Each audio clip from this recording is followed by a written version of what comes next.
जी आज हम स्टार्ट करेंगे अपनी जो लास्ट फिजिकल केमिस्ट्री की हमने देखी थी मैटर नेचर एंड बिहेवियर, है ना। जिसको हमें जिस नाम से करना है, इसको करना है हमें स्टेट्स ऑफ मैटर के नाम से, स्टेट्स ऑफ मैटर के नाम से। ठीक है, ये करने इसलिए जरूरी है क्योंकि इसमें 50% पार्ट तो 9th लेवल का है, लेकिन 50% पार्ट जो है 11th लेवल का है। ठीक है, तो हम ज़्यादा फोकस उस वाले पार्ट करेंगे जो हमारा 11th क्लास का है, 11th और 12th क्लास का। बाकी तो 9th और 10th में आपका कवर हो गया होगा, लेकिन उसको भी हम साथ साथ लेके चलेंगे, उसके क्वेश्चंस को, जो क्वेश्चन इसके आए हुए हैं। बहुत डायरेक्ट क्वेश्चन है। तो सबसे पहले हम इसमें कर लेते हैं स्टेट्स ऑफ मैटर। कि स्टेट्स ऑफ मैटर होती क्या है, states of matter.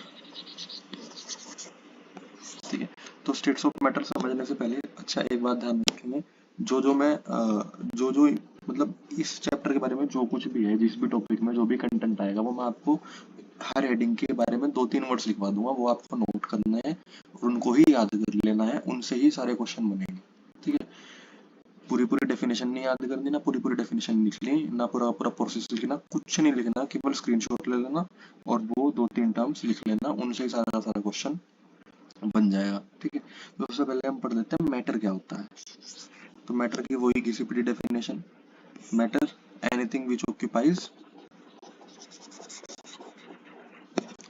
Space and has mass. कोई भी ऐसी चीज जो कि स्पेस ऑक्यूपाई करती है और उसके पास मास होता है, वो मैटर कहलाई जाती है। ठीक है, मैटर जिसको कि हिंदी में हम क्या बोलते हैं, द्रव्य। ठीक है, द्रव्य।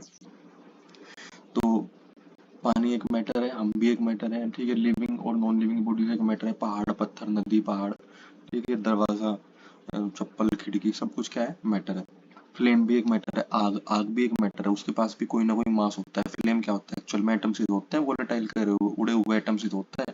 ठीक है, तो ये सब के सब मैटर्स हैं। अगर हम ऐसे फिलोसफिकली बोले आत्मा कोई नहीं, आत्मा मैटर नहीं है। ठीक है, लव नहीं, हेट्रेड जेलसी ये सब मैटर नहीं, इमोशंस मैटर नहीं होते। इमोशंस साइंस की दृष्टि में इमोशंस मैटर हो ही नहीं सकते, क्योंकि ना तो उनके पास कोई मास होता, ना ही वो स्पेस को ऑक्यूपाई करते। स्पेस ऑक्यूपाई करने का मतलब क्या है, उनके पास कोई ना कोई वॉल्यूम होती है। ठीक है, वॉल्यूम का मतलब या तो वो मिलीलीटर में होंगे, या वो लीटर में होंगे, या वो मीटर क्यूब में होंगे, सेंटीमीटर क्यूब में होंगे। ठीक है, इसको मैटर बोलते हैं। ये हमारे सिलेबस का पार्ट नहीं था, फिर भी हमने देखा।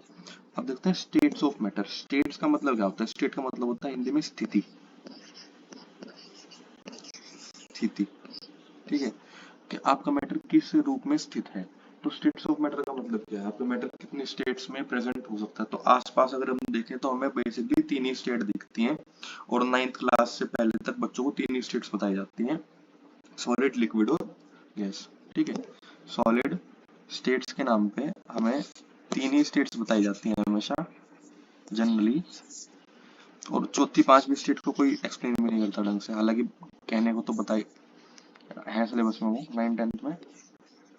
तो सबसे पहली स्टेट है सॉलिड, लिक्विड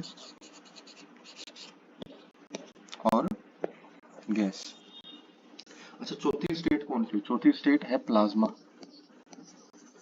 है ना। एनसीईआरटी में एक छोटा सा बॉक्स दे रखा है 9th क्लास में, उसको कोई टीचर समझाता है, कोई नहीं समझाता, तो को खुद ही नहीं पता है क्या होता है। ठीक है, पांचवी स्टेट है हमारी बोस-आइंस्टीन कंडेंसेट, आपके भी सिलेबस में है ये, है ना। इसको हम ऊपर बहुत अच्छे से देख लेंगे, वही 2-3 टर्म्स लिखाऊंगा सबके बारे में, वही आपको याद करनी है, वहीं से सारे क्वेश्चंस इनके बन जाएंगे।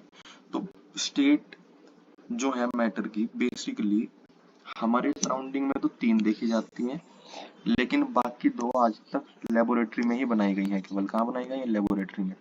तो साइंटिस्ट तो कंसिडर करेंगे ना उसको, भले वो लेबोरेटरी में बनाई गई हो। तो अगर कोई हमसे पूछता है कि स्टेट्स कितनी होती है मैटर की, तो हम 5 ही जवाब देंगे, सॉलिड लिक्विड गैस प्लाज्मा और बोस-आइंस्टीन कंडेंसेट।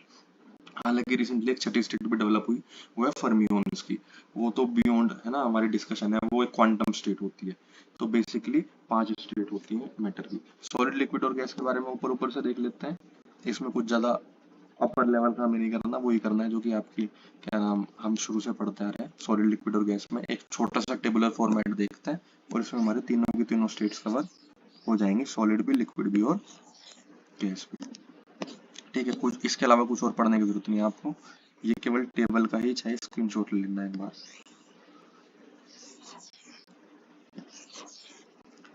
सबसे पहले पढ़ते हैं सॉलिड, उसके बाद पढ़ते हैं लिक्विड, उसके बाद पढ़ते हैं गैस। और हम इनको कंपेयर करेंगे कुछ पैरामीटर्स के बेसिस पे, ठीक है। इनको हम कुछ पैरामीटर्स के बेसिस पे स्टडी करते हैं। सबसे पहला पैरामीटर है मास, ठीक। दूसरा पैरामीटर है वॉल्यूम, ठीक। तीसरा पैरामीटर है शेप। नेक्स्ट पैरामीटर है फोर्सेस ऑफ अट्रैक्शन, ठीक है। इन चार पैरामीटर्स को हम याद कर लेंगे टेबुलर फॉर्मेट में, एक छोटा सा माइंड में मैपिंग करके, और हमारे सारे के सारे क्वेश्चन इस टॉपिक से हो जाएंगे, आसानी क्वेश्चन आते हैं। अच्छा, सॉलिड मास वाइज देखा जाए, अच्छा ये तीन जो स्टेट हम पढ़ते हैं, ये इसमें हम ये पढ़ते हैं कि ये फिक्स रहती है या चेंज होती रहती है, ठीक है। ये तीन चीजों के बेसिस पे हम तीन पैरामीटर्स को हम ऐसे स्टडी करते हैं कि वो सॉलिड लिक्विड गैस के लिए फिक्स रहती है, चेंज होती है। तो मास सॉलिड के लिए क्या रहता है? फिक्स हो रहता है, चेंज रहता है। आपने सपोज कर लो एक 500 ग्राम का डस्टर हमारे घर में रखा है, तो सुबह 500 ग्राम का, शाम को क्या रहेगा? शाम को भी तो 500 ग्राम का ही रहेगा, या घट जाएगा या बढ़ जाएगा, बशर्ते हम ये फिक्स कर दें कि वहां पे हमने किसी भी तरह का एक्सटर्नल फोर्स अप्लाई नहीं करा और किसी तरह का टेम्परेचर चेंज नहीं करा। तो क्या रखे रखे क्या मास चेंज हो सकता है किसी सॉलिड का विदाउट एक्सटर्नल फोर्स? नहीं, ठीक है। ये कंडीशन तो लगानी पड़ेगी ना, तो ध्यान रखेंगे मास क्या रहता है? फिक्स रहता है सॉलिड का।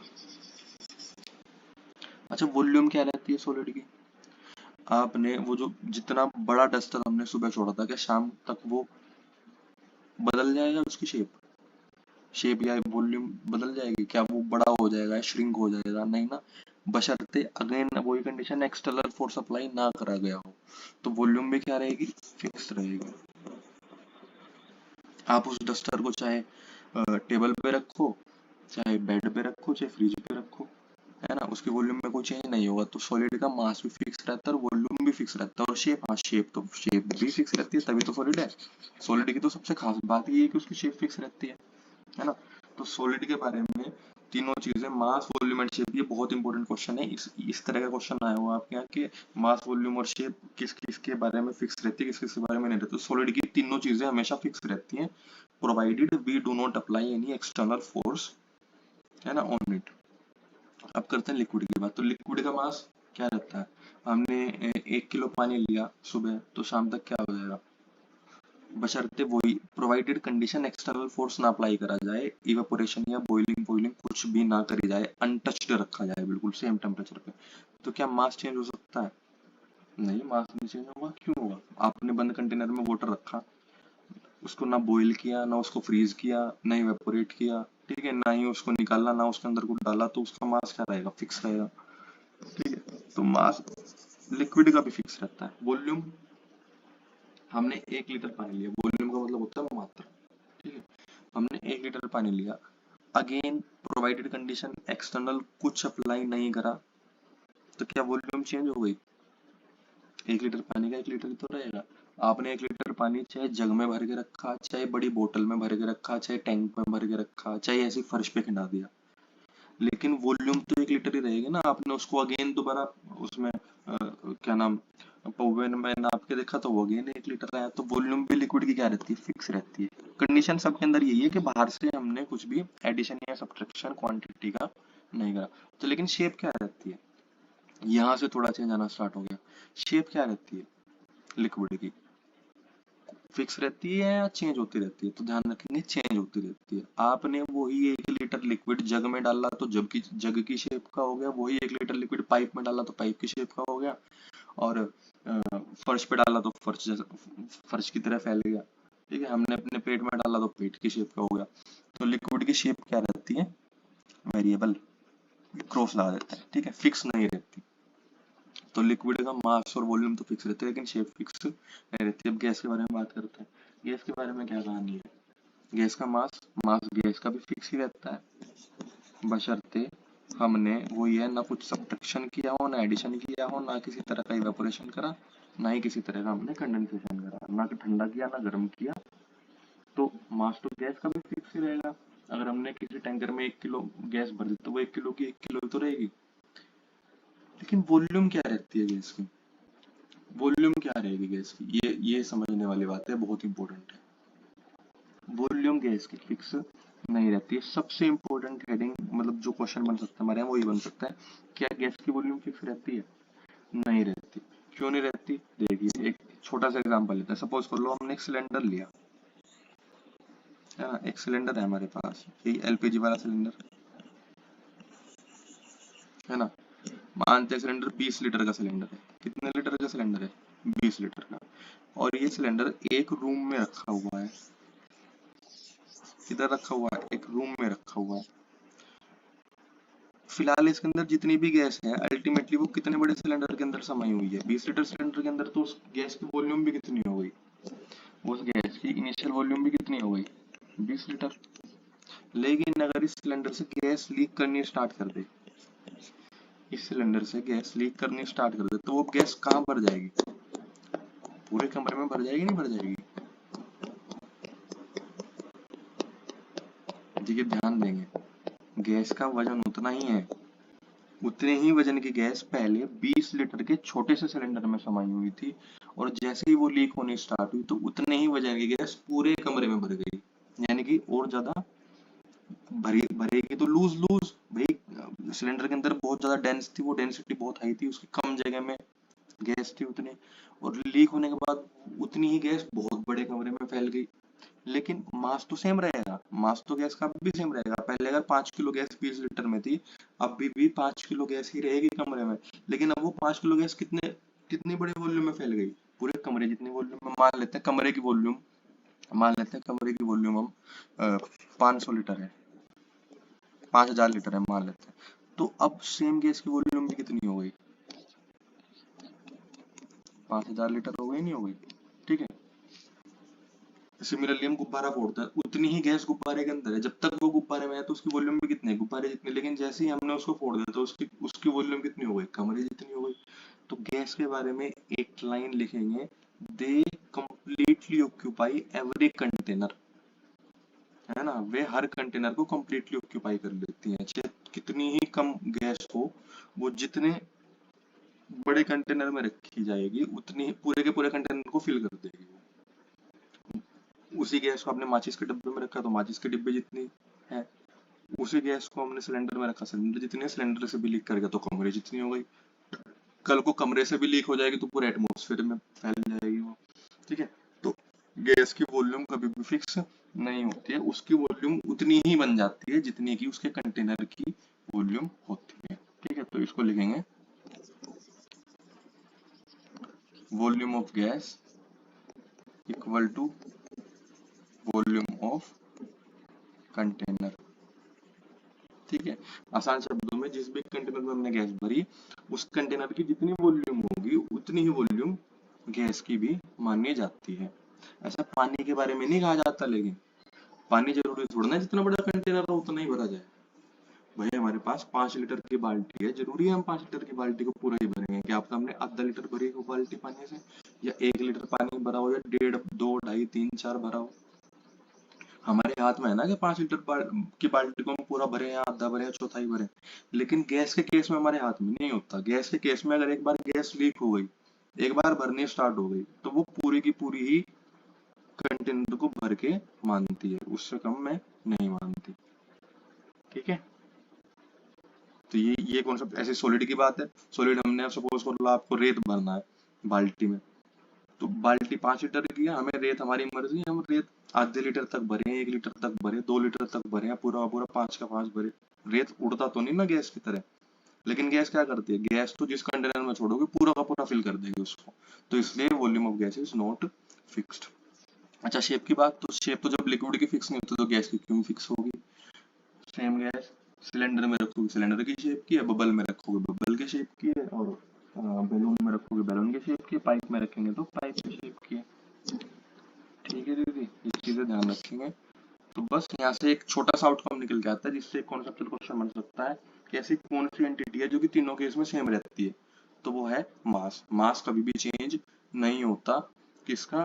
कहते हैं ना, मास can neither be created nor be destroyed. ठीक है, तो मास जो है सॉलिड, लिक्विड और गैस में से किसी का भी चेंज नहीं होता। वॉल्यूम सॉलिड और लिक्विड की फिक्स रहती है, गैस की चेंज हो जाती है कंटेनर के आधार पे। शेप केवल सॉलिड की फिक्स रहती है, लिक्विड और गैस की चेंज होती रहती है। और इस ही वजह से, शेप चेंज होने की वजह से ही लिक्विड और गैसेस को हम कॉमनली क्या बोलते हैं? फ्लूइड्स। फ्लूइड्स क्या बोलते हैं हम लिक्विड और गैस को, ये टर्म ध्यान रखेंगे। फ्लूइड खाली लिक्विड को नहीं बोलते, फ्लूइड का मतलब उसके अंदर लिक्विड और गैस दोनों आ जाते हैं। फ्लूइड का मतलब क्या होता है? Anything which flows. ठीक है, कोई भी ऐसी चीज जो कि फ्लो कर सकती है, जो कि बह सकती है, उसको हम फ्लूइड बोलते हैं। और फ्लूइड के अंदर दो टर्म्स आती हैं, लिक्विड और गैस। ठीक है, सॉलिड फ्लूइड नहीं होता। सॉलिड अगर फ्लूइड बन गया तो वो लिक्विड ही नहीं बन जाएगा। अगर मैं कह लूँ कोई सॉलिड बहने लगा, है ना, कोई सॉलिड धीरे खुद में खुद ही बहने लगा, यानी कि वो सॉलिड नहीं रहा, वो फ्लूइड बन चुका। ठीक है, वो मेल्ट होने लगा, वो पिघलने लगा। ठीक है, ये ध्यान रखेंगे। अच्छा, यहाँ से एक लास्ट चीज बचती है, कुछ भी नहीं है तो 1 मिनट में कर लेते हैं। Force of attraction. तो फोर्स ऑफ अट्रैक्शन का मतलब है किसके मॉलिक्यूल कितने ज्यादा एक दूसरे से चिपके हुए हैं। अच्छा, दो तरह के फोर्स होते हैं, अट्रैक्शन और रिपल्शन। खाली फोर्स का मतलब खाली अट्रैक्शन नहीं होता, हमें पूरा क्लियर करना पड़ेगा फोर्स ऑफ अट्रैक्शन। तो फोर्स ऑफ अट्रैक्शन किसमें सबसे ज्यादा होता है? किसके मॉलिक्यूल एक दूसरे को बिल्कुल भी छोड़ते नहीं, एक दूसरे से दूर नहीं जाने देते, वो होता है सॉलिड। सॉलिड में हाईएस्ट फोर्स ऑफ अट्रैक्शन होता है। सॉलिड में हाईएस्ट फोर्स ऑफ अट्रैक्शन होता है, तभी तो वो फ्लो नहीं करता। ठीक है। अच्छा, लिक्विड के अंदर पता है, लिक्विड के अंदर इंटरमीडिएट होगा। लिक्विड के अंदर इंटरमीडिएट होता है, और गैस के अंदर तो लोवेस्ट होता है। गैस का एक मॉलिक्यूल दूसरे मॉलिक्यूल से प्यार ही नहीं करता, तभी तो सब एक दूसरे से दूर भागने स्टार्ट कर देते हैं। गैस लीक क्यों होती है? अच्छा, गैस की लीकिंग को, हाँ एक और टर्म इस पे भी क्वेश्चन हुआ है, गैस की लीकिंग को साइंटिफिकली क्या बोलते हैं? ये टर्म बोलते हैं डिफ्यूजन। क्या बोलते हैं? ये डिफ्यूजन।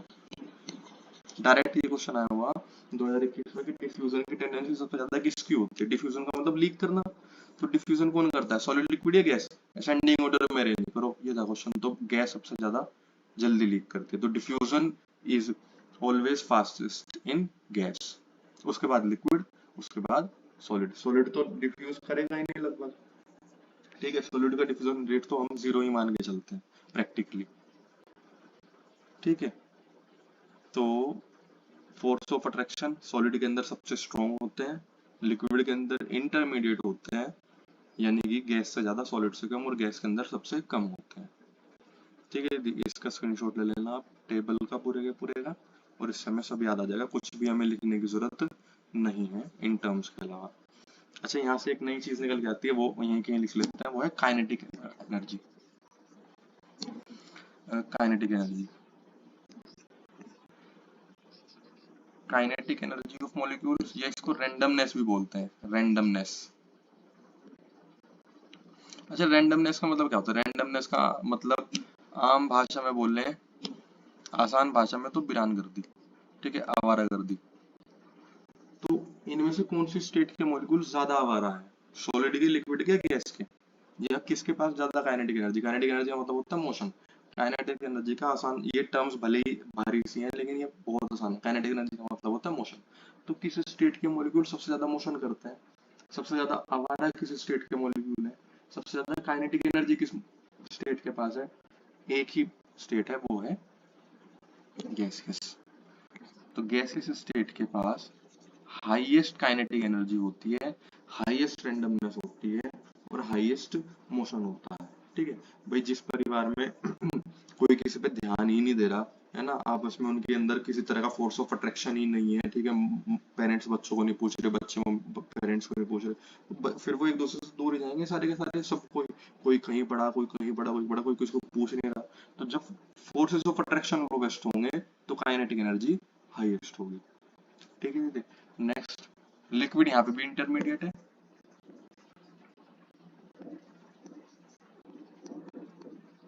और सॉलिड में लोवेस्ट होती है। सॉलिड में लोवेस्ट होती है। सॉलिड के मॉलिक्यूल्स में काइनेटिक एनर्जी या रैंडमनेस सबसे कम होती है, यानी कि वो मोशन लगभग ना के बराबर करते हैं। ठीक है, तभी तो फ्लो नहीं करते वो। अगर मोशन करने लगेंगे तो फ्लो नहीं करने लगेंगे। तो ये चीज ध्यान रखेंगे, काइनेटिक एनर्जी और रेंडमनेस सॉलिड में सबसे कम होती है। ठीक है, एक क्वेश्चन यहाँ से भी बना हुआ है कि सॉलिड के मॉलिक्यूल्स किस तरह का मोशन करते हैं, क्या करते हैं। तो देखो मैंने एक टर्म यूज करी, मैंने कहा सबसे कम करते हैं, मैंने नहीं कहा नहीं करते। ठीक है, तो उस चीज को क्लियर करते हैं, ये बहुत इंपॉर्टेंट कॉन्सेप्ट है। सॉलिड्स के मॉलिक्यूल भी मोशन करते हैं, देखिए कैसा मोशन करते हैं। अच्छा, तीन बेसिकली कितने तरह का मोशन होता है, एक होता है रेक्टिलिनियर,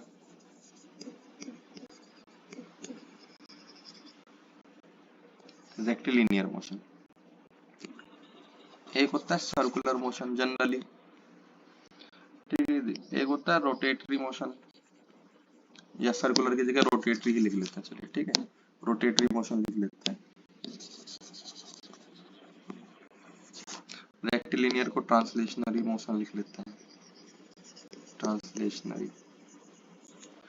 रोटेटरी होता है एक होता है रेक्टिलिनियर या ट्रांसलेशनरी, दूसरा होता है रोटेटरी, और तीसरा होता है ऑसिलेटरी। ठीक है, ऑसिलेटरी या फिर वाइब्रेटरी एक ही चीज है। ठीक है, इनको समझते हैं। रेक्टिलिनियर मोशन, जब हम लीनियर डायरेक्शन में से ट्रेवल कर रहे हैं, यूं ट्रेवल कर रहे हैं या यूं ट्रेवल कर रहे हैं या यूं ट्रेवल कर रहे हैं, कैसे भी मतलब लीनियर मोशन, मैं यहाँ से दिल्ली गया तो मेरा रेक्टिलिनियर मोशन है, मैं स्ट्रेट लाइन में ट्रेवल कर रहा हूँ, या दिल्ली से फिर मैं इलाहाबाद चला गया, इलाहाबाद से फिर सहारनपुर आया। ठीक है, तो रेक्टिलिनियर मोशन एक पॉइंट से दूसरे पॉइंट तक तो तुम स्ट्रेट पाथ में ट्रेवल करो, सीधी सी बात है। When motion occurs between two points along a straight path, दो अलग अलग पॉइंट के बीच में स्ट्रेट पाथ में ट्रेवल करा गया मोशन रेक्टिलिनियर या ट्रांसलेटरी मोशन कहलाया जाता है। ये कौन करते हैं, गैस और लिक्विड करते हैं इस मोशन को, तभी तो फ्लो करता है। भाई वाटर आपके फर्श के एक कोने से दूसरे कोने तक किस मोशन के थ्रू पहुंचा होगा, रेक्टिलिनियर मोशन के थ्रू। वाटर आपने एक कोने पे छोड़ा दूसरे कोने पे पहुंचा, तो किस मोशन के थ्रू पहुंचा, रेक्टिलिनियर या ट्रांसलेशनल मोशन के थ्रू। ठीक, क्योंकि वो एक पॉइंट से दूसरे पॉइंट तक ट्रेवल करके गया। गैस भी इस कोने में लीक करी दूसरे कोने तक टकरा गई, कैसे पहुंची, रेक्टिलिनियर मोशन के थ्रू। तो ध्यान रखेंगे, रेक्टिलिनियर मोशन या translatory motion only and only किसमें होता है, ओनली एंड ओनली होता है लिक्विड एंड गैस में। रोटेटरी मोशन, रोटेटरी मोशन यानी कि अपनी एक्सिस पे घूम रहे हैं एटम्स, एटम्स अपनी एक्सिस पे घूम रहे हैं, तो वो रोटेटरी मोशन क्या होता है, रोटेटरी मोशन आपका होता है, वो भी लिक्विड और गैस में होता है।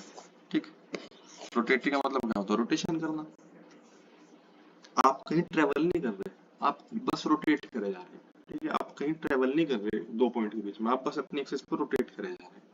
तो वो किधर होता है, वो जनरली लिक्विड्स में सबसे फास्ट होता है, गैसेस में भी होता है, लेकिन हम अगर कोई पूछे तो हम बोलेंगे लिक्विड और गैसेस में होता है। ठीक है दीदी। अच्छा, ऑसिलेटरी और वाइब्रेटरी मोशन ध्यान रखिएगा, ऑसिलेटरी और वाइब्रेटरी मोशन तीनों में होता है, लिक्विड में भी, गैस में भी और सॉलिड्स में भी। ये क्या मोशन होता है, ये मोशन होता है आप रोटेट भी नहीं कर रहे, आप केवल अपनी पोजीशन से दाएं गए फिर बाएं गए, यानी कि वाइब्रेट करने हैं बस, वाइब्रेट करना, वाइब्रेटरी या ऑसिलेटरी। ऑस्किलेशन, ऑस्किलेशन का मतलब क्या होता है, वाइब्रेट करना। ठीक है, वाइब्रेशन, जैसे कि पेंडुलम करता है, पेंडुलम एक तरह का वाइब्रेशन ही तो है, इधर से उधर, इधर से उधर, इधर से उधर, वो ट्रेवल कहीं नहीं गया। मीन डिस्प्लेसमेंट कितना होता है वाइब्रेटरी मोशन में, ऑस्किलेटरी मोशन में मीन डिस्प्लेसमेंट हमेशा 0 होता है, आप कहीं गए ही नहीं, आप जितना पॉजिटिव एक्सिस पे गए उतना ही नेगेटिव एक्सिस पे चले गए। तो मैथमेटिकली वेक्टर के हिसाब से देखें तो आप तो कहीं गए नहीं, तो आपका नेट डिस्प्लेसमेंट बिकम्स 0। यही काम सॉलिड के अंदर होता रहता है। सॉलिड का अगर आपके सामने कोई डस्टर रखा, आपके सामने आपका पेन भी रखा, तो आपको पेन लगेगा कि यार कहीं मूव ही नहीं कर रहा, क्या ही मोशन हो रहा है इसके अंदर, लेकिन उसके अंदर एटम्स भी कैसे मोशन कर रहे हैं, ऑस्किलेटरी या वाइब्रेटरी। वो एटम्स इतना माइन्यूट वाइब्रेटरी मोशन कर रहे हैं कि वो वाइब्रेट भी कर रहे हैं। अब इसके अंदर करोड़ों एटम्स हैं और करोड़ों के करोड़ों वाइब्रेशंस हो रहे हैं। ठीक है, लेकिन एक्चुअल में डिस्प्लेसमेंट कितना है, नेट 0। इसी वजह से आपका रखा रखा पेन कभी फ्लो कर ही नहीं पाएगा। ठीक है दीदी, लेकिन रखा रखा लिक्विड फ्लो कर जाता है, क्यों, क्योंकि उसके अंदर लीनियर मोशन हो रहा होता है। तो यहाँ से कॉन्सेप्ट निकल के आता है, जो कि क्वेश्चन आया हुआ है कि सॉलिड किस तरह का मोशन एग्जिबिट करता है। ध्यान रखेंगे, सॉलिड ओनली एग्जिबिट रोटेटरी या वाइब्रेटरी मोशन। ठीक है दीदी, ध्यान रहेगी बात। यहाँ से एक नया कॉन्सेप्ट हम पढ़ लेते हैं, मैं जोड़ देता हूँ, क्या पता क्वेश्चन आ सकता है एक बार को। डायरेक्ट ऐसे याद करेंगे, स्क्रीनशॉट के फॉर्म में लिखना आप। अगर टेम्परेचर बढ़ा दिया जाए, अगर टेम्परेचर बढ़ा दिया जाए तो ऑस्किलेटरी मोशन को रेक्टिलिनियर में चेंज करा जा सकता है। यानी कि वही आपका डस्टर, वही आपका पेन अगर गर्म कर दिया जाए तो वो फ्लो करने लगेगा। क्यों? क्योंकि उसके एटम्स का ऑस्किलेटरी या वाइब्रेटरी मोशन किस में कन्वर्ट होना स्टार्ट हो गया? लीनियर मोशन में, रेक्टिलिनियर या ट्रांसलेटरी मोशन में। ठीक है दीदी, यानी कि उसके अंदर क्या आ गई? फ्लूइडिटी आ गई। यही कारण है कि बर्फ पिघलने लगता है। क्यों पिघलने लगता है बर्फ? क्योंकि बर्फ के एटम्स जब तक ठंडे थे तब तक वाइब्रेटरी मोशन कर रहे थे, कहीं भी नहीं घूम रहे थे। लेकिन जैसे टेम्परेचर बढ़ने लगा, उसके मोशन, उसके एटम्स वाइब्रेटरी की जगह कैसे मोशन करने लगे? रेक्टिलिनियर। अब उनको कहीं दूर पॉइंट पे ट्रेवल करके आना, अब उन्हें दिल्ली की तरफ जाना है, तो बर्फ बहने लगेंगे, तो उसके अंदर फ्लूइडिटी आ जाएगी। इसके बोलते हैं टेम्परेचर बढ़ने की वजह से हमेशा सॉलिड लिक्विड में कन्वर्ट होता है, और लिक्विड फिर किस में कन्वर्ट हो जाता है अल्टीमेटली?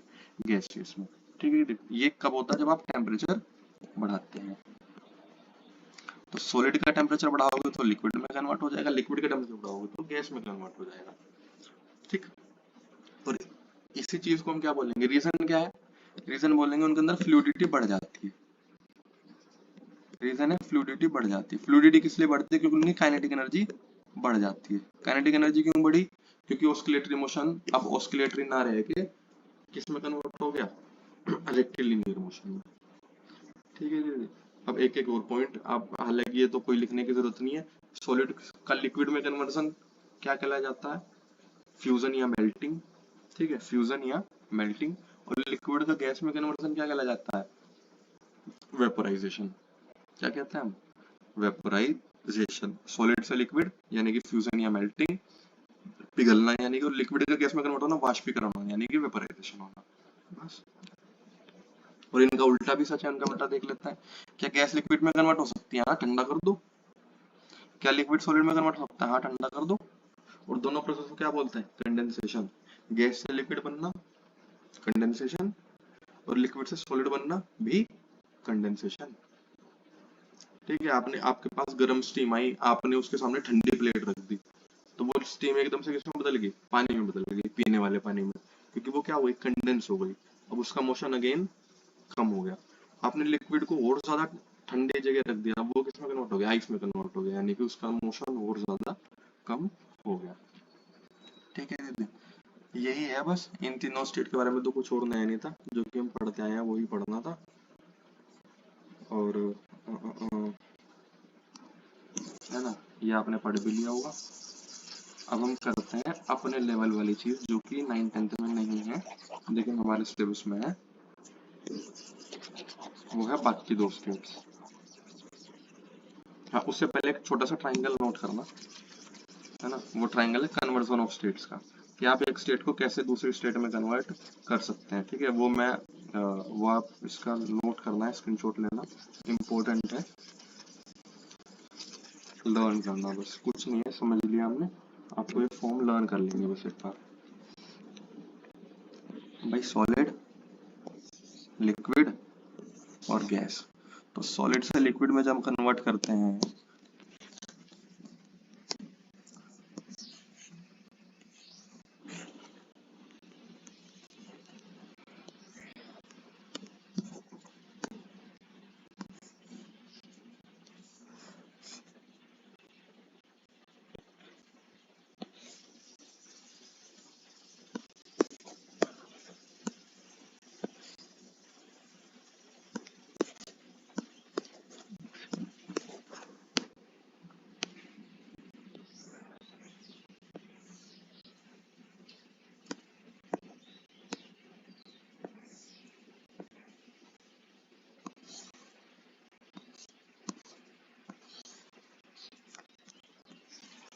देखिए सॉलिड से लिक्विड में जब कन्वर्ट करते हैं तो हम क्या करते हैं? टेम्परेचर इंक्रीज करते हैं। ये अपर वाली एरो का मतलब है टेम्परेचर इंक्रीज करना, कोई चीज बढ़ाना। ठीक। तो टेम्परेचर तो इंक्रीज करना पड़ेगा, और प्रेशर क्या करना पड़ेगा? प्रेशर डिक्रीज करना पड़ेगा।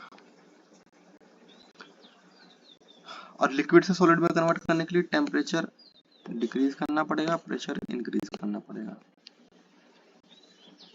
अब यहाँ पे आते हैं, लिक्विड से गैस में कन्वर्ट करने के लिए टेम्परेचर इंक्रीज करना पड़ेगा, प्रेशर डिक्रीज करना पड़ेगा। Opposite, temperature decrease, pressure increase. Again gas से सॉलिड में कन्वर्ट करना। अच्छा अब ये आप गैस करो एक सेकंड के लिए, गैस से सॉलिड में कन्वर्ट करना है, गैस से सॉलिड में कन्वर्ट करना है, यानी कि चीजों मॉलिक्यूल्स को पास पास लाना है। तो पास पास कब आएंगे? जब ठंडा करा जाए।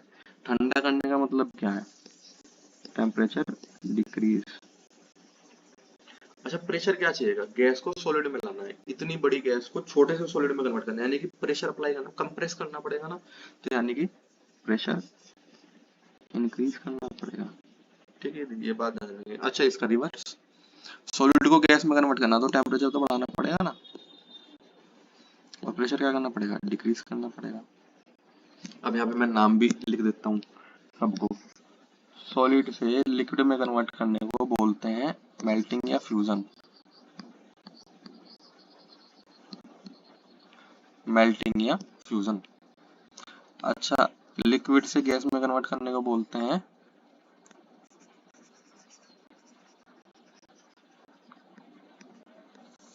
वेपराइजेशन। अच्छा गैस से सॉलिड में कन्वर्ट करने को बोलते हैं कंडेंसेशन। साइकिल बन गई, सॉलिड से लिक्विड, लिक्विड से गैस, गैस से सॉलिड। अब अपोजिट चलते हैं, अपोजिट चलते हैं, लिक्विड से सॉलिड को कन्वर्ट करने को बोलते हैं कंडेंसेशन।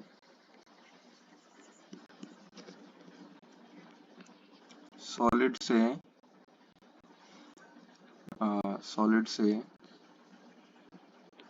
गैस के कन्वर्जन को बोलते हैं सब्लिमेशन।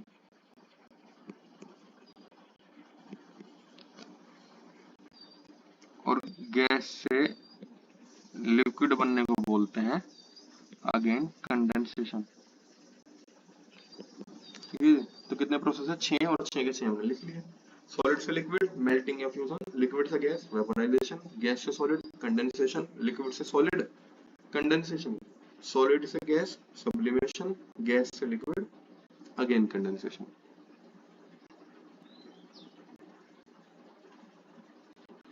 एक second, sorry sorry sorry sorry, हाँ नहीं सॉरी नहीं, गैस से सॉलिड को हम सब्लिमेशन भी बोलते हैं। आप रहने दो छोड़ो। कंडेंसेशन 3 टर्म्स को बोलते हैं, 3 प्रोसेस को कंडेंसेशन बोला जाता है, और हमेशा कंडेंसेशन में चीजें पास आती हैं। तो गैस से सॉलिड बनाओ तब भी कंडेंस हो रही है, लिक्विड से सॉलिड बनाओ तब भी कंडेंस हो रही है, और गैस से लिक्विड बनाओ तब भी कंडेंस हो रही है। ठीक है, ये बात ध्यान रखेंगे।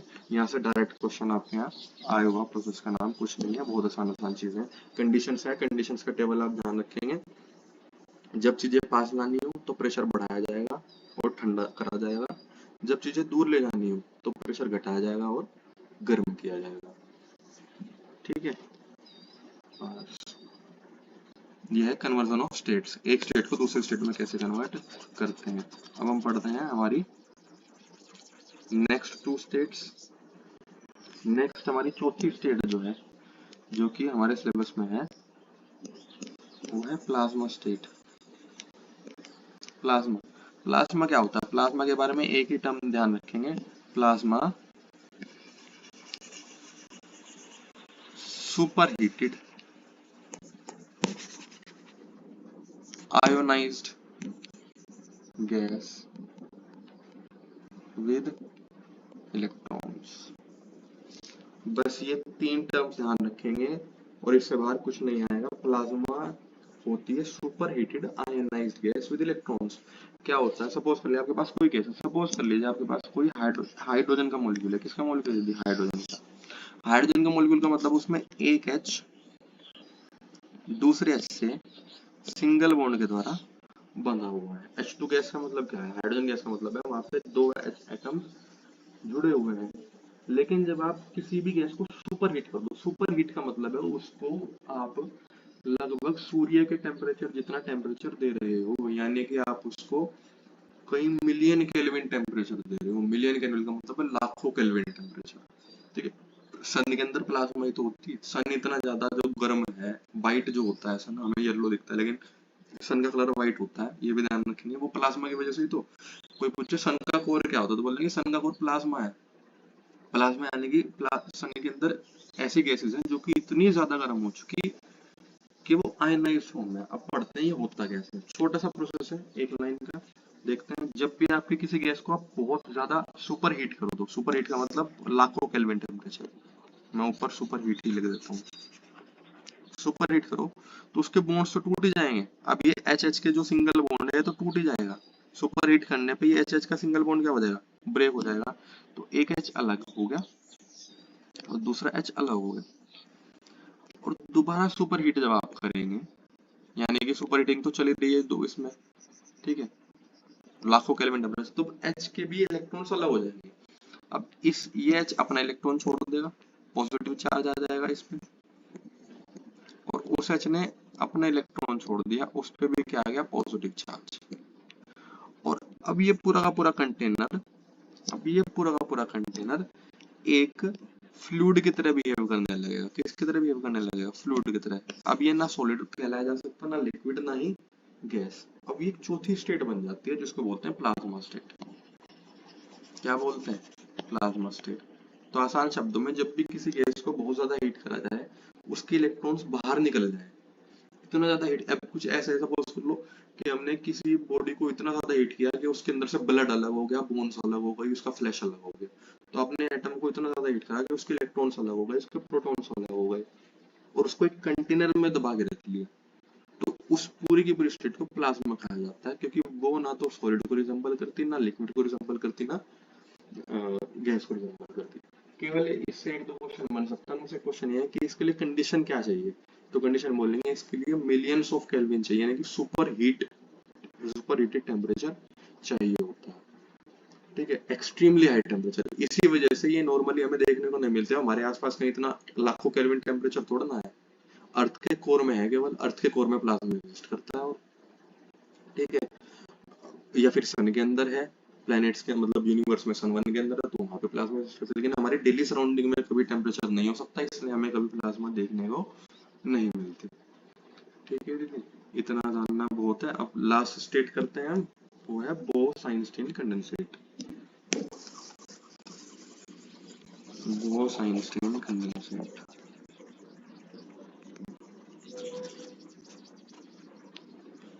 बोस-आइंस्टीन कंडेंसेट, ये एक्चुअल में इसमें आइंस्टीन का नाम जोड़ा इसलिए गया क्योंकि आइंस्टीन को जो बोस थे, सत्येंद्र नाथ बोस, वो अपने गुरु की तरह ट्रीट करते थे। लेकिन इसमें जो मेन जो इसमें फिजिक्स थी, वो मेन हमारे इंडिया के जो साइंटिस्ट है बंगाल के, सत्येंद्र नाथ बोस, उनकी थी। तो इसको बोलते हैं बोस आइंस्टीन कंडेंसेट। इसकी मेन स्टडी बोस ने ही करी थी, सत्येंद्र नाथ बोस ने, ठीक। उन्होंने वैलिडेशन के लिए, क्योंकि अब इंडिया में उस समय कोई ऐसा बड़ा साइंटिस्ट था नहीं। अब हम सपोज हम कोई बहुत बड़ी चीज इन्वेंट कर दे, लेकिन हमारे पास कोई डिग्री नहीं है, हमारे पास कोई वैलिडेशन नहीं है, तो हमें क्या करना पड़ेगा, किसी बहुत बड़ी यूनिवर्सिटी के किसी साइंटिस्ट का, प्रोफेसर का, या इवन किसी मतलब किसी बड़े न्यूज चैनल का सहारा तो लेना पड़ेगा ना अपनी चीजें पब्लिश करने के लिए। तो वही काम बोस ने किया था, और उसमें उस चीज का क्रेडिट आइंस्टीन को भी मिलता है, लेकिन मेन स्टडीज में बोस की। तो बोस आइंस्टीन कंडेंसेट क्या होता है, ये एक सुपर कोल्ड, उल्टा प्लाज्मा का जस्ट उल्टा। प्लाज्मा सुपर हीटेड स्टेट है और Bose Einstein condensate super cooled state है। ठीक है दीदी, क्या है, सुपर कूल्ड। बस इस टर्म से बाहर कुछ भी नहीं पूछ सकते हो, ठीक है। यही टर्म आ सकती है कि बोस आइंस्टीन कंडेंसेट कैसी चीज है, कैसी स्टेट है, तो बोलेंगे सुपर कूल्ड। इतना ज्यादा सुपर कूल्ड कि लगभग आप -273 डिग्री सेल्सियस तक ले आए। 273, माइनस का 273, ठीक है। अब ह्यूमंस तो -40 से नीचे सहन ही नहीं कर सकते, वो भी बहुत सारे इक्विपमेंट के साथ, ठीक है। -30, -40 के नीचे जो टेम्परेचर है वो तो रहने लायक ही नहीं है हमारे लिए। -273 डिग्री सेल्सियस पे आपने किसी चीज को कूल कर दिया, यानी कि वो इतनी ज्यादा फ्रीज हो गई, इतनी ज्यादा फ्रीज हो गई कि अब वो सॉलिड से भी अलग स्टेट बन गई, वो सॉलिड भी नहीं रही। तो उसको बोलते हैं बोस आइंस्टीन कंडेंसेट। अच्छा, इसलिए तो कंडेंसेट टर्म आया। कंडेंस करते ही कब है, कंडेंस तब करते हैं जब चीजें पास पास आए, जब चीजें ठंडी हो, तो तो तुमने इतना ज्यादा ठंडा कर दिया, इतना ज्यादा कोल्ड कर दिया कि उस स्टेट का नाम ही क्या बन गया, Bose-Einstein condensate, super cooled state होती है। अब एक और टर्म पढ़ लेते हैं एक्स्ट्रा नॉलेज के लिए, इसके अंदर कहता है आप एटम्स की, मतलब जनरली गैस को ही कहते हैं, ठीक है, गैस को ही करता है जनरली, गैस एटम्स या फिर सब एटम्स को भी कर देते हैं, सब एटॉमिक पार्टिकल्स को भी। सब एटम्स का मतलब electron proton neutron, electron proton neutron को सुपर कूल्ड कर देते हैं।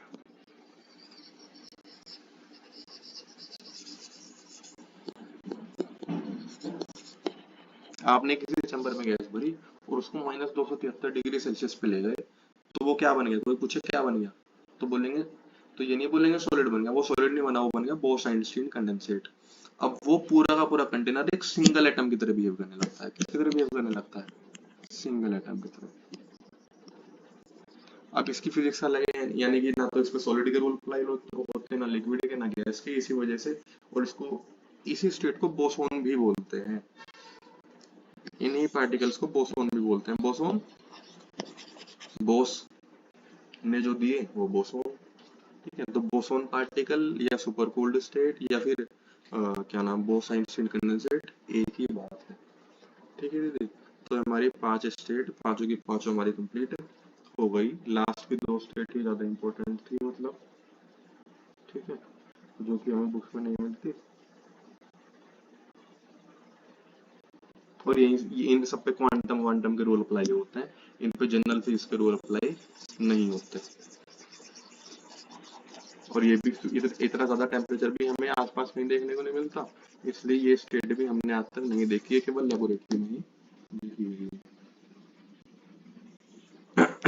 हम पढ़ते हैं नेक्स्ट हेडिंग, जो कि अगेन 11th क्लास की है, वो है टाइप्स ऑफ इंटरमोलिकुलर फोर्सेस, ठीक है। इसके बाद तो इसमें कम ही रहेगा, इसके बाद तो इसके अंदर न्यूमेरिकल वाला पार्ट बचता है थोड़ा सा, वो हम नेक्स्ट क्लास में करेंगे।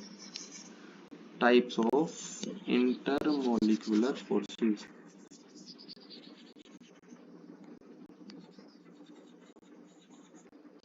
तो देखिए समझते हैं इंटरमोलिकुलर फोर्सेस क्या है। इंटरमोलिकुलर फोर्सेस वही फोर्सेस जो कि एक मॉलिक्यूल को दूसरे मॉलिक्यूल से जोड़े रखते हैं, ठीक है। सपोज बोलो डस्टर है, तो डस्टर का एक मॉलिक्यूल दूसरे मॉलिक्यूल को कैसे जोड़ रखा है, कोई फोर्स तो होगा ना उन दोनों के बीच में कि वो फ्लो नहीं कर रहे। अब लिक्विड है, वाटर का लिक्विड है, तो एक वाटर ने दूसरे वाटर मॉलिक्यूल पे क्या फोर्स अप्लाई किया हुआ कि वो रखे रखे नहीं उड़ रहा। हमारा लैपटॉप है, हमारे मोबाइल फोन्स हैं, ठीक है, इनमें जितने भी मॉलिक्यूल्स हैं दूसरे मॉलिक्यूल पे कोई तो फोर्स अप्लाई कर रहे होंगे कि वो चिपके हुए हैं, वरना स्पेस में जाके तो सब चीजें अलग अलग हो जाती हैं, उड़ जाती है। तो यहाँ पे क्यों नहीं उड़ रही, यानी कि उनके अंदर किसी तरह का इंटरमोलिकुलर फोर्स ऑफ अट्रैक्शन है। और वो intermolecular force of attraction basically 3 तरह का होता है। कितने तरह का होता है, बेसिकली 3 तरह का होता है। पहला है लंदन या डिस्पर्सन फोर्सेस, लंदन या dispersion forces, sorry sorry vendor wall forces, ठीक है, वेंडर वॉल फोर्सेस।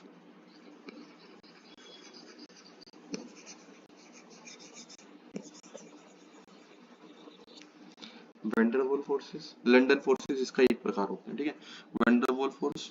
नेक्स्ट है ion dipole, ion dipole force.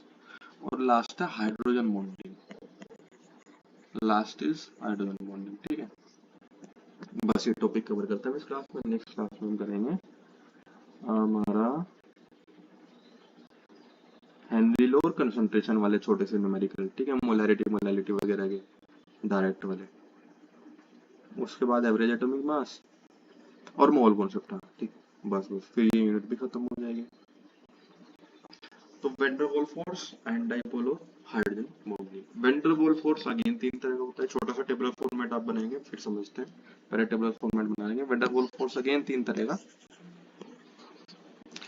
Dipole dipole, DD लिख रहा हूं मैं इसको, डीडी को आप लिखेंगे डाइपोल डाइपोल।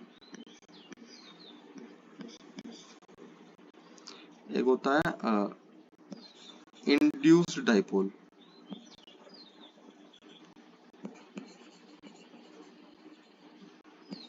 Induced dipole. और लास्ट होता है London force, London London dispersion, London dispersion forces. ठीक है दीदी। तो इंटरमोलिकुलर फोर्सेस बेसिकली हमारे तीन प्रकार के हुए, वेंट्रमोल, आयन डाइपोल और एच बॉन्डिंग। वेंट्रमोल के फिर तीन प्रकार होते हैं, डाइपोल डाइपोल, इंड्यूस्ड डाइपोल और लंदन डिस्पर्जन। आयन डाइपोल का कोई भी टाइप नहीं होता और एच बॉन्डिंग का भी कोई भी, सॉरी हाँ, एच बॉन्डिंग के भी दो टाइप होते हैं।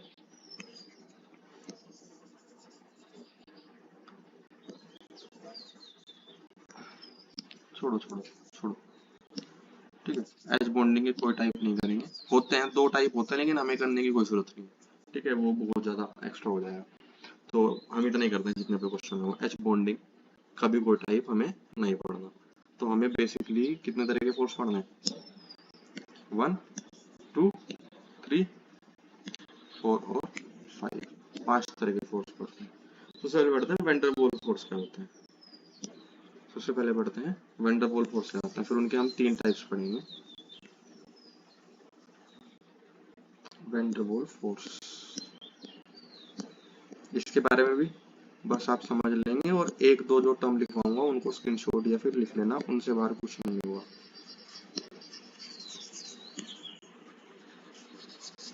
वेन डर वाल्स फोर्स, पहले टर्म ध्यान रखेंगे, पहले में यानी कि पहला कॉन्सेप्ट ध्यान रखेंगे, वेन डर वाल्स फोर्स हमेशा और हमेशा अट्रैक्टिव फोर्सेस होते हैं, कभी भी रिपल्सिव नहीं होते, हमेशा अट्रैक्टिव फोर्सेस होते हैं van der Waals forces.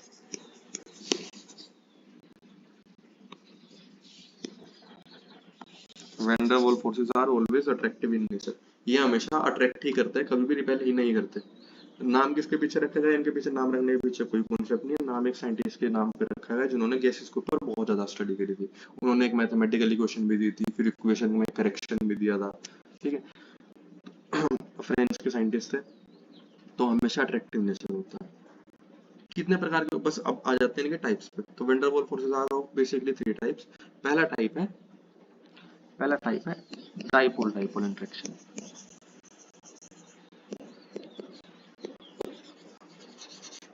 Dipole dipole interaction,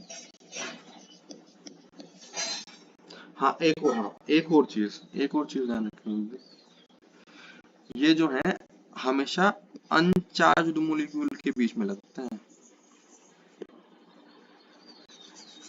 अनचार्ज species. ये हालांकि थोड़ा सा ऊपर का कॉन्सेप्ट हो गया, लेकिन फिर भी याद रख लेंगे, कोई दिक्कत नहीं है, एक ही टर्म है। वेन डर वाल्स फोर्स हमेशा अनचार्ज्ड स्पीशीज के बीच में लगेंगे। कोई पूछने लगे क्या NaCl में वेन डर वाल्स फोर्स लग सकता है, मान लो क्वेश्चन आ जाए कल को, क्या या Na पॉजिटिव और Cl नेगेटिव के बीच में वेन डर वाल्स फोर्स लग सकता है, तो सीधा नो करेंगे। क्यों? क्योंकि Na पॉजिटिव तो पॉजिटिव चार्ज हो गया और Cl नेगेटिव नेगेटिव चार्ज हो गया, तो पॉजिटिव और नेगेटिव चार्ज वाली स्पीशीज के बीच में कभी भी वेन डर वाल्स फोर्स नहीं लगता, क्योंकि वेन डर वाल्स की पहली शर्त यही है कि वो हमेशा अनचार्ज्ड स्पीशीज के बीच में लगेगा, ठीक है। चार्ज स्पीशीज के बीच में तो आयनिक फोर्स लगता है, ठीक है। तो बस इतना ही ध्यान रखेंगे, ये चीज ध्यान रखेंगे, वेन डर वाल्स फोर्स हमेशा अट्रैक्टिव होता है और वो बिना चार्ज वाली स्पीशीज के बीच में लगता है, यानी कि न्यूट्रल स्पीशीज के बीच में लगेगा। और उसके तीन प्रकार, पहला प्रकार है dipole dipole interaction. Dipole dipole interaction जब polar molecule plus polar molecule, बस इससे ज्यादा कुछ भी नहीं लिखना, कुछ कोई डेफिनेशन कुछ नहीं लिखनी, एक ही टर्म एक ही पेन से चीज लेंगे, पोलर प्लस पोलर। जब एक मॉलिक्यूल भी पोलर हो और दूसरा भी पोलर हो। पोलर मॉलिक्यूल कब होता है, पोलर मॉलिक्यूल की पहचान ही है, पोलर मॉलिक्यूल आपके यहाँ ज्यादा ज्यादा हाई लेवल वाले नहीं आएंगे, बस ये ध्यान रखना, F हो, Cl हो, Br हो, I हो, S हो, O हो, ठीक है, नाइट्रोजन हो। जूस बना थोड़ा ही लूंगा मैं, तो थोड़ा सा बना दियो, कोई सा ही बना दे, चाहे बनाने का चाहे उसका, ठीक है। तो इनमें से कोई सा भी एटम हो, हेलोजन हो, चाहे सल्फर ऑक्सीजन नाइट्रोजन, ये इलेक्ट्रोनेगेटिव एटम्स होते हैं, पीरियोडिक टेबल में सारा पढ़ रखा, लिखा भी रखे मैंने। तो ये जिस भी मॉलिक्यूल में आ जाएंगे उसमें से इलेक्ट्रॉन क्या करेंगे, अपनी तरफ खींचेंगे, अपनी तरफ खींचेंगे, तो यानी कि क्या देंगे, पोलैरिटी देंगे मॉलिक्यूल में। तो इसका सबसे पेट एग्जांपल जिसपे आया हुआ 2-3 बार क्वेश्चन है ना, रिपीट रिपीट करके उन्होंने वही क्वेश्चन दे रखा, HCl और HCl के बीच में क्या अप्लाई होगा। सपोज कर लो आपके पास बहुत सारा HCl है, HCl यानी कि हाइड्रोक्लोरिक एसिड है, तो उसके मोलिक्यूल ने एक दूसरे पे कौन सा फोर्स अप्लाई कर रखा, तो बोलेंगे डाइपोल डाइपोल। क्यों? क्योंकि HCl भी एक डाइपोल और दूसरा HCl भी एक डाइपोल है, तो दोनों एक दूसरे को कैसे अट्रैक्ट कर रहे हैं, डाइपोल डाइपोल इंटरेक्शन से। ठीक है, क्योंकि H पे क्या होगा, स्लाइटली स्लाइटली पॉजिटिव चार्ज, और Cl पे क्या होगा, स्लाइटली नेगेटिव चार्ज। है न्यूट्रल ही, ये ध्यान रखिए, है वो न्यूट्रल ही, इसको ये नहीं बोलेंगे कि आयन बन गया है, तो नहीं, है न्यूट्रल ही, लेकिन थोड़ा सा पॉजिटिव और थोड़ा सा नेगेटिव चार्ज है, क्योंकि Cl ने अपनी तरफ इलेक्ट्रॉन खींच लिया। इस वजह से क्या बन गया, डाइपोल डाइपोल फोर्स बन गया। हम बोले सपोज कर लो SO2 और SO2 के बीच में, तो SO2 भी एक डाइपोल है, SO2 भी एक डाइपोल है, तो इनके बीच में भी कैसा फोर्स ऑफ अट्रैक्शन होगा, dipole dipole force of attraction. ठीक है दीदी, ये ध्यान रखेंगे। और और किसके बीच में लग सकता है,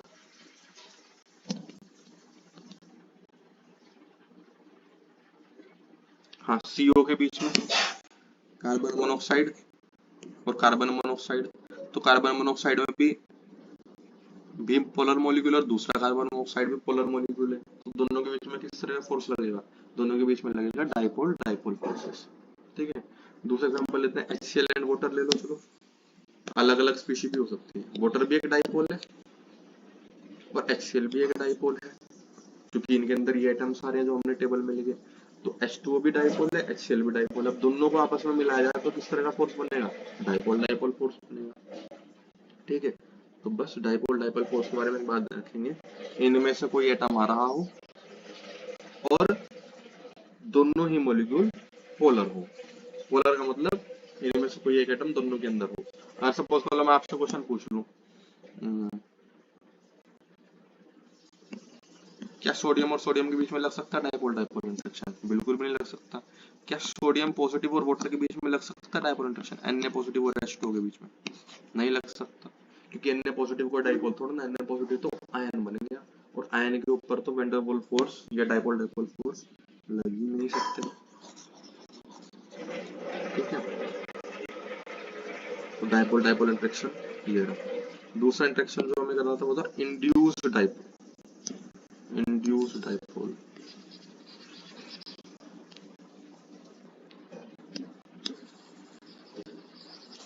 ये और भी आसान है, इंड्यूस्ड डाइपोल और भी ज्यादा आसान है।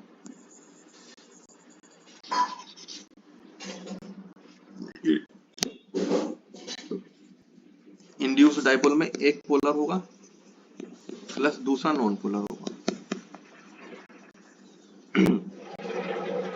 छोटी सी बात है, इंड्यूस्ड डाइपोल में एक पोलर और दूसरा नॉन पोलर। सपोज कर लीजिए HCl प्लस O2। अब HCl और O2 में कौन पोलर है कौन नॉन पोलर है, बताओ। HCl पोलर है, क्योंकि HCl में एक इलेक्ट्रोपॉजिटिव एलिमेंट है H और एक Cl है इलेक्ट्रोनेगेटिव। O2 तो पोलर हो ही नहीं सकता, क्योंकि O2 में दोनों तरफ O है, तो नेट क्या हो गया, डाइपोल जीरो हो गया। ये हमने समझा था उस पूरे चैप्टर में, पीरियोडिक ट्रेंड में। तो HCl में इसमें स्लाइटली पॉजिटिव स्लाइटली नेगेटिव, लेकिन O2 में तो दोनों तरफ O है ना, तो ना तो कहीं पॉजिटिव ना कहीं नेगेटिव। तो O2 is a non polar molecule और HCl is a polar molecule. जब पोलर प्लस नॉन पोलर हो जाए तो इंड्यूस्ड डाइपोल इंटरेक्शन होगा। इसमें भी अट्रैक्शन होगा, लेकिन वो इंड्यूस्ड डाइपोल हो। इंड्यूस यानी कि आप ने डाइपोल इंड्यूस किया, बाहर से लाया आप डाइपोल, उसके अंदर ऑलरेडी डाइपोल नहीं है, आप बाहर से एक डाइपोल ले गए, वो है HCl। HCl इंड्यूस करता है डाइपोल को, O2 के अंदर डाइपोल नहीं है, लेकिन HCl इंड्यूस करेगा। ठीक है, पोलर मॉलिक्यूल का मतलब भी तो डाइपोल मूवमेंट होता है, जो पोलर है वो डाइपोल शो करता है। ठीक है, तो और लास्ट हमारा बचता है लंदन डिस्पर्जन, और भी आसान है लंदन डिस्पर्जन।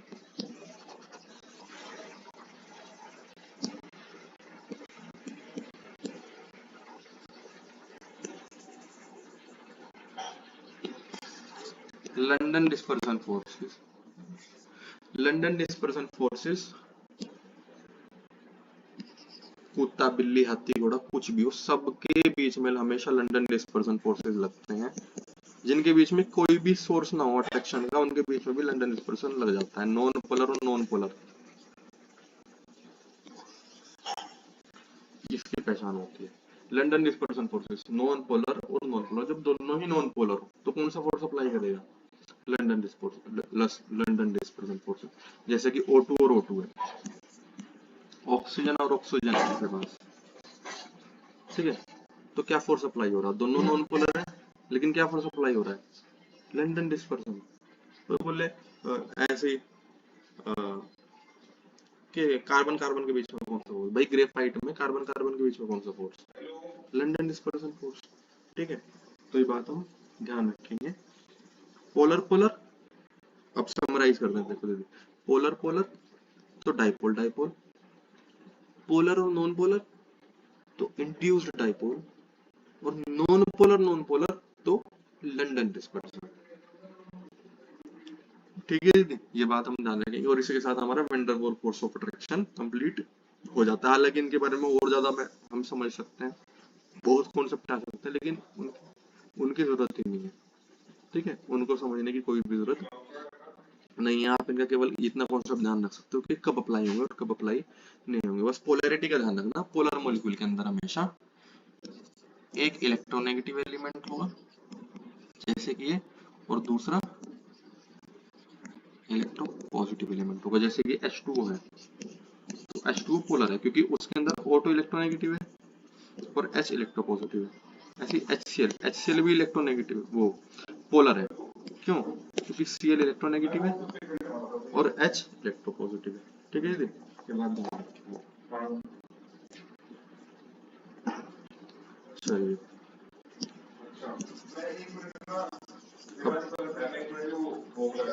अब नेक्स्ट चीज ध्यान रखते हैं हम, वो है आयन डाइपोल। कौन सा इंटरेक्शन पढ़ते हैं हम?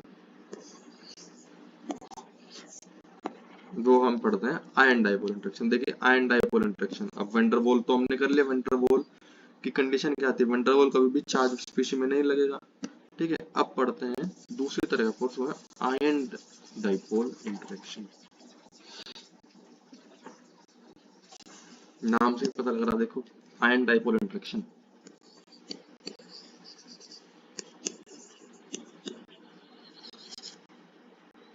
आयन डाइपोल, नाम से ही पता लग रहा एक आयन होगा, अब वो कुछ भी हो सकता है, वो पॉजिटिव भी हो सकता है, वो नेगेटिव भी हो सकता है, और दूसरा क्या होगा? दूसरा पोलर मॉलिक्यूल होगा। डाइपोल का मतलब पोलर मॉलिक्यूल। तो अगर कोई पूछे, ये बहुत इंपॉर्टेंट क्वेश्चन है, इस पे भी क्वेश्चन आ सकता है, ये इंपॉर्टेंट है कॉन्सेप्ट। आपने NaCl को पानी में डाला, NaCl को किस में डाला? आपने पानी में डाला, तो किस तरह का फोर्स की वजह से NaCl पानी में घुल जाता है? ऐसा ऐसा क्या हुआ NaCl में कि वो पानी में जाने के बाद नीचे नहीं बैठा बल्कि घुल गया? यानी कि वाटर ने उसको अट्रैक्ट करा होगा, NaCl को वाटर ने अट्रैक्ट करा होगा, तभी तो वो घुला। तो अट्रैक्ट कैसे करा? NaCl पानी में जाके किस में कन्वर्ट हो गया? Na पॉजिटिव और Cl नेगेटिव, ठीक है। और साथ में कौन है? साथ में आपका H2, ठीक है। तो ये तो है आपके आयंस, और H2O क्या है? H2O आपका डाइपोल है। तो एक तरफ आयन है, एक तरफ डाइपोल है, दोनों एक दूसरे को अट्रैक्ट भी करेंगे, दोनों एक दूसरे को अट्रैक्ट भी करेंगे, तो उस अट्रैक्शन फोर्स को बोलते हैं आयन डाइपोल फोर्स। जब एक आयन दूसरे डाइपोल को अट्रैक्ट करने लगे तो उस फोर्स को आयन डाइपोल फोर्स बोलते हैं। कुछ भी नहीं है, कुछ अलग से टर्म ही नहीं है, ठीक है। चलो लास्ट जो हम पढ़ने जा रहे हैं, लास्ट जो पढ़ने जा रहे हैं वो है H बॉन्डिंग।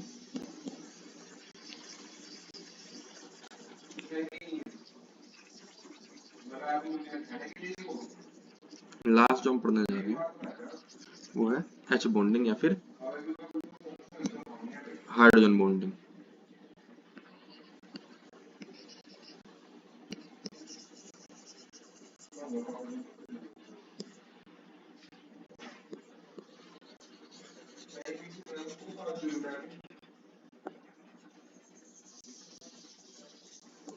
देखिए हाइड्रोजन बॉन्डिंग के बारे में दीदी एक ही चीज ध्यान रखें, केवल और केवल आपको एक चीज ध्यान रखनी है, उससे ज्यादा कुछ नहीं ध्यान रखना, कि जब हाइड्रोजन से डायरेक्टली जुड़ा हुआ हो, हाइड्रोजन से कोवेलेंट बॉन्ड हो,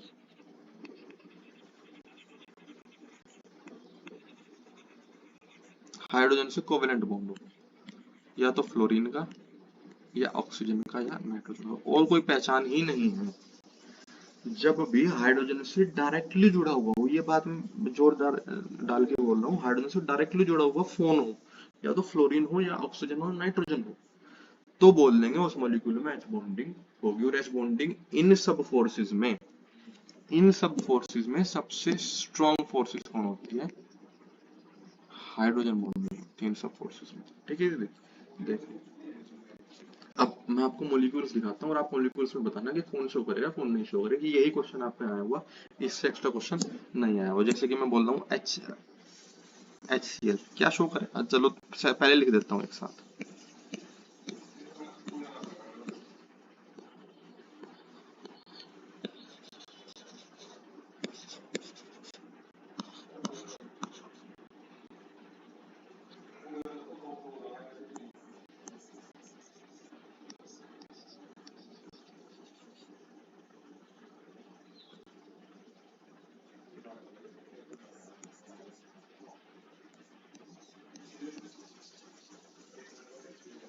बता दो इनमें से कौन कौन शो, हाँ एक और लिख देते हैं चलो। इनमें से कौन कौन शो करेगा हाइड्रोजन? HCl शो करेगा? नहीं, शो कर नहीं करेगा। क्यों? क्योंकि H जुड़ा हो तो हुआ, लेकिन किससे जुड़ा हुआ? Cl से। हमने कहा फ्लोरीन ऑक्सीजन और नाइट्रोजन से जुड़ा हुआ हो, तो ये शो नहीं करेगा। HF शो करेगा? HF शो करेगा क्योंकि हाइड्रोजन डायरेक्टली जुड़ा हुआ है किससे? फ्लोरीन से डायरेक्टली जुड़ा हुआ है। HI शो करेगा? नहीं शो कर देगा, क्योंकि आयोडीन का तो मतलब ही नहीं, फोन होना चाहिए, F या O या N। H2O शो करेगा? हाँ H2O शो करेगा, क्योंकि H2O का स्ट्रक्चर होता है HOH, यानी कि ऑक्सीजन से जुड़े हुए प्लेनेट हाइड्रोजन। ठीक, तो ये शो करेगा। ऑक्सीजन से जब डायरेक्टली H जुड़ गया तो वो तो शो करेगा ही करेगा हाइड्रोजन बॉन्डिंग। अच्छा CH3OH है, क्या CH3OH शो करेगा? एक बार स्ट्रक्चर देखते हैं। अगर आपको ये ऑर्गेनिक वाले मॉलिक्यूल से 2-3 मॉलिक्यूल समझ में नहीं आते तो ऑर्गेनिक में बहुत अच्छे से पढ़ेंगे, तब तो समझ में आ जाएगा। फिर भी आप कोशिश करो समझने की। जैसे CH3OH है, तो CH3OH में 3 H जुड़े रहते हैं हाइड्रोजन से। यदि किससे जुड़े रहते हैं? हाइड्रोजन से। उसके बाद चौथी वैलेंसी पे O होता है, और O की दूसरी वैलेंसी पे कौन होता है? H। ये होता है CH3OH का स्ट्रक्चर। तो बताओ क्या कंडीशन फुलफिल हो रही है? क्या हाइड्रोजन से डायरेक्टली जुड़ा हुआ आपको कोई दिख रहा? फ्लोरीन ऑक्सीजन और नाइट्रोजन में से कोई एक इसमें? हाँ दिख रहा है, देखो ये रहा, दिख रहा ना? ऑक्सीजन से डायरेक्टली जुड़ा हुआ कौन है? H। यानी कि ये भी हाइड्रोजन बॉन्डिंग शो करेगा। CO2, इसमें तो H ही नहीं आ रही है, क्या ही शो करेगा? CH3COCH3, इसकी स्ट्रक्चर होती है एसीटोन है। क्या है? देख लेते हैं एक बार। ये आपका एसीटोन है। एसीटोन वही नेल पॉलिश रिमूवर वाला एसीटोन। ठीक है, ऑर्गेनिक में पढ़ेंगे, यहाँ नहीं समझ में आ रहा कोई नहीं, ऑर्गेनिक में पढ़ेंगे इसका स्ट्रक्चर। ये होता है एसीटोन का स्ट्रक्चर। देखो कार्बन की 3 वैलेंसी, चौथी वैलेंसी पे C, फिर कार्बन के डबल बॉन्ड O, फिर एक और कार्बन, फिर H, फिर H, फिर H। ये होता है CH3COCH3 एसीटोन। क्या दीदी इसमें कंडीशन फुलफिल हो रही? क्या हाइड्रोजन से जुड़ा हुआ है इसमें फ्लोरीन ऑक्सीजन नाइट्रोजन? नहीं है। कहाँ है? ऑक्सीजन है जुड़ा हुआ, लेकिन वो कार्बन से जुड़ रहा, हाइड्रोजन से तो नहीं जुड़ रहा ना डायरेक्टली, तो ये शो नहीं करेगा। CH3OCH3 क्या शो करेगा? देखते हैं एक बार स्ट्रक्चर बना के। CH3 का मतलब है 3H ऐसे जुड़े हुए, फिर ऑक्सीजन है, फिर C है, फिर 3H ऐसे जुड़े हुए। क्या ऑक्सीजन डायरेक्टली H से जुड़ा हुआ है? नहीं है ना, तो ये भी शो नहीं करेगा। NH3 का देखते हैं एक बार।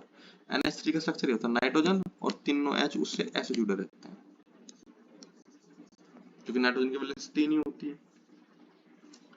बिल्कुल शो कर रहे हैं, तो नाइट्रोजन से डायरेक्टली जुड़ा हुआ है। देखिए नाइट्रोजन ऑक्सीजन या फ्लोरीन में से, तीनों में से कोई भी एक हो और हाइड्रोजन से डायरेक्टली जुड़ा हुआ हो, तो क्या हाइड्रोजन बॉन्डिंग शो करेगा? हाँ हाइड्रोजन बॉन्डिंग शो करेगा। और यही कारण है कि हाइड्रोजन बॉन्डिंग की वजह से ही वाटर क्या होता है? लिक्विड। ये बात ध्यान रखेंगे दीदी, water is liquid, H2O is liquid at room temperature due to H bond।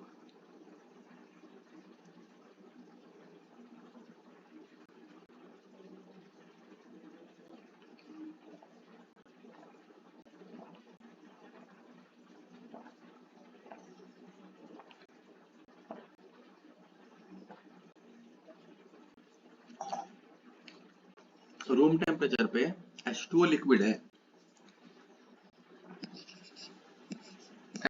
S is not. ये क्वेश्चन ना 11th क्लास में 12th क्लास में बहुत इंपॉर्टेंट है, ठीक है, समझाता हूँ। H2S hydrogen disulphide, H2O water, दोनों भाई एक जैसे होते हैं, एक ही ग्रुप में होते हैं अगर आपको ध्यान हो तो, ऑक्सीजन और सल्फर। लेकिन H2S गैस होता है, हाइड्रोजन डाइसल्फाइड एक गैस होती है जिसको हम बोलते हैं ना कि सड़े हुए अंडे जैसे स्मेल बोलते हैं, इसको रोटन एग लाइक स्मेल, हम जब प्रैक्टिकल फाइल में लिखते हैं तो ये गैस है। लेकिन H2 एक लिक्विड है, जबकि दोनों सेम ग्रुप से बिलोंग करते हैं। ऐसा क्यों? तो बोलेंगे क्योंकि H2S में हाइड्रोजन बॉन्डिंग नहीं हो सकती, H2S में हाइड्रोजन बॉन्डिंग नहीं हो सकती, लेकिन H2 में हाइड्रोजन बॉन्डिंग हो सकती है, और इसी वजह से H2 लिक्विड है। क्योंकि हाइड्रोजन बॉन्डिंग का मतलब क्या है? बहुत ज्यादा प्रेम आपस में, बहुत ज्यादा आपस में प्रेम, यानी कि आपस में इंटरेक्शन, अट्रैक्शन है। अट्रैक्शन है तो वाटर के मॉलिक्यूल क्या है? पास पास है, और पास पास है, इसी वजह से वो गैस बनने से बच गया, और वो क्या है? लिक्विड। अगर H2O में H बॉन्डिंग ना होती थी, हाइड्रोजन बॉन्डिंग वाटर में ना होती, तो वाटर भी गैस होता।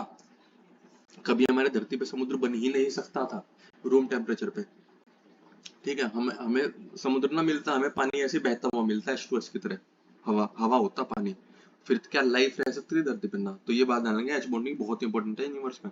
एच बॉन्डिंग की वजह से ही पानी के अंदर इतना स्ट्रॉन्ग फोर्स ऑफ अट्रैक्शन है, और उस अट्रैक्शन की वजह से ही पानी लिक्विड है, वरना पानी लिक्विड ना होता, H2S की तरह कोई गैस होता, और फिर तो पिया ही ना जाता, मतलब फिर तो मतलब ही नहीं था वो डाइवर्सिटी का, बायोलॉजी का, ठीक है जी।